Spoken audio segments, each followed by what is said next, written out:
Let's get more now on our main story. It's not just the UK, of course, it's feeling the heat as temperatures soar across the world. In a moment, we'll see how the heat is affecting people in the US and in Sweden. But first, our correspondent Rupert Wingfield-Hayes is in the Japanese capital, Tokyo. It has been a truly unprecedented month for weather here in Japan. It began with a week of record rainfall that caused devastating floods in the west of the country, and that has been followed by 2 weeks of extreme heat that again has broken all records. A new absolute high of 41.1 degrees was set on Monday, and the 1 week record has also been broken. And this has caused a really shocking loss of life. All up, the floods and the heat have now taken at least 300 lives, and more than 30,000 people have been sent to hospital.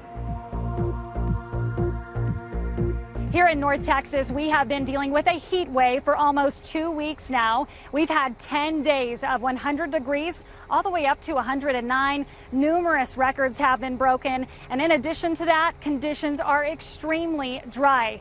Moderate to severe drought continues across the Dallas-Fort Worth region. But good news, some needed rainfall is in the forecast next week, as well as some cooler temperatures. We might even be below average.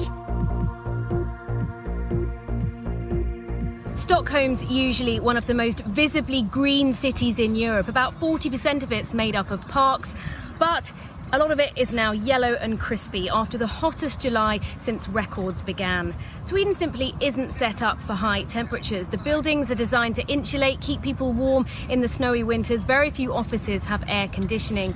But it's the countryside that's been worst affected.